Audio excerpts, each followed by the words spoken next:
എല്ലാവർക്കും സന്തോഷകരമായൊരു സായാഹ്നം നേരുന്നു. ഒരുപാട് സന്തോഷം. ഇത്തരത്തിലുള്ളൊരു വേദിയിലേക്ക് എന്നെ ക്ഷണിച്ചതിനെ ബ്ലസ്സി, രാജു, എല്ലാവർക്കും വിഷ റൊമാൻസ്, എല്ലാവർക്കും എൻ്റെ നന്ദി.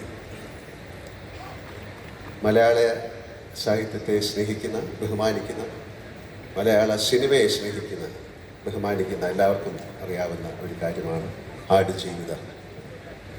ആടുജീവിതം സിനിമയാകുന്നു എന്ന കേട്ട നാൾ മുതൽ എത്രയോ പേർ ആ സിനിമയ്ക്ക് വേണ്ടി കാത്തിരിക്കുന്നു, ആ സിനിമയ്ക്ക് വേണ്ടി പ്രാർത്ഥിക്കുന്നു.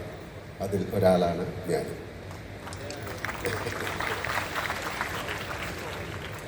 ഈ സിനിമയുടെ ഗോഡ് ലൈഫിൻ്റെ താഴെ മനോഹരമായ ഒരു വാക്കുണ്ട്, every breath is a battle. മനോഹരമായ ഒരു ലൈനാണ്. ഓരോ ശ്വാസവും ഒരു യുദ്ധമാണ്. ഈ സിനിമയുടെ ഷൂട്ടിംഗ് നടന്ന കാലം മുതൽ എന്താണ് സംഭവിച്ചിട്ടുള്ളത് എന്ന് കുറച്ചൊക്കെ എനിക്കറിയാം. കാര്യം കൊറോണയുടെ സമയത്ത് ഇവരവിടെ അകപ്പെടുകയും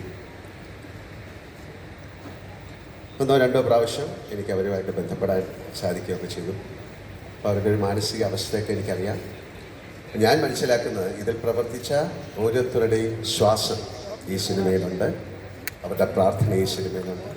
അതുകൊണ്ട് ഈ സിനിമ വലിയൊരു വിജയമായി മാറിയിരുന്നു.